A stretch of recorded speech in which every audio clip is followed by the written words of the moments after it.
With last year's Halloween celebrations being cancelled throughout the UK, many people across Derry were left disappointed by the announcement.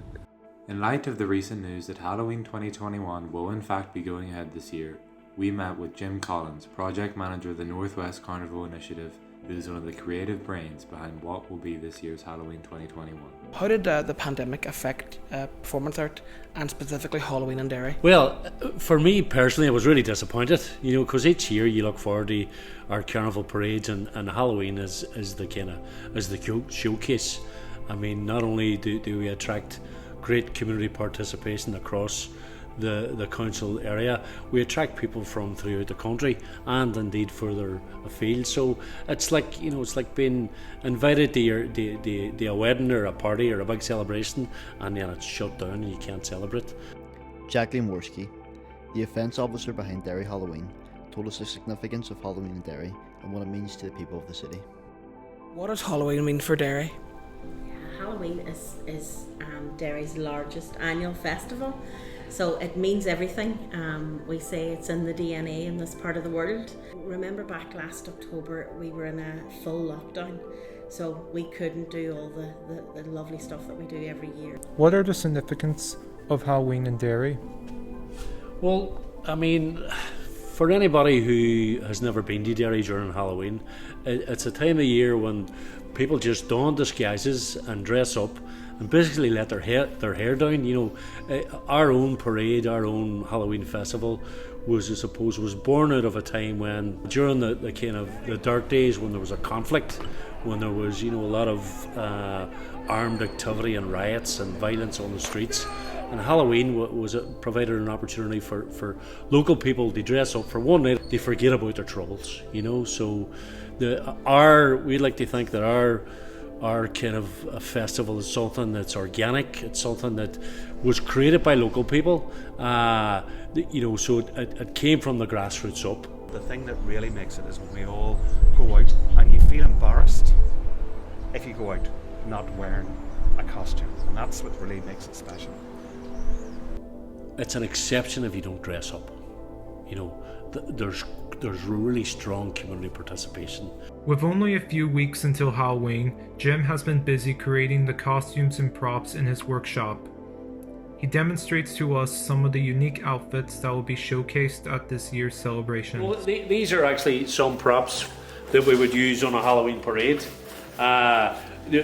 Last year we explored the whole area of Cuchulainn, who was a great noted kind of warrior, and he was the commander of what was known as the Red Branch Knights. They were a mythological group of warriors. Yeah. The Morrigan she's from Irish mythology, and she shapes under various forms, one of which is the raven, and the raven kind of symbolises impending death. And obviously Halloween is the time of year when the dead abound, that they come from the other world and come into our realm now. So she's quite significant in that regard. What impact did the pandemic have on Derry's economy? We estimate about for every £1 spent on the festival, it brings an £8 return. So it obviously has a huge impact if it doesn't happen. That additional money isn't spent in the area. We missed a celebration. It's the one event that everybody, it's not Catholic or Protestants. The best bits of Halloween for me it's when you see a whole family dressed as teddy bears, or coming through Bishopsgate you see a family of Smurfs. So what are the plans for this year's Halloween? Jim and Jacqueline unveil some of the plans for this year's celebrations. So what can we expect this year? Well, this year, people are on for a treat. We're going to have a light installation trail across St Collins Park, the grounds of St Collins Park House, and the surrounding kind of area. We've engaged artists right across the city and district, so there's going to be upwards of 30 different light installations. There's going to be some shadow dancing, some illumination, some fire possibly, and some illuminated trails around the lovely walks around the park. Along the quay, we're using that for the first time in terms of a world, and it's the Whispering Wharf. and it's going to tell the story of the Cailleach. The Cailleach is an old Irish witch. So we're going to use some soundscapes, some projections, some illuminations, some inflatables, and that'll all be spread out along the quay. This year's Halloween will be a bit different than what we know from previous year's celebrations. But nonetheless, the city will be back out in force to celebrate this unique festival that the people of the city have created. It's the ingenuity of people, that's what makes it for me. You know, there's nothing there that we can't overcome. I mean, we're creative people, so we get creative.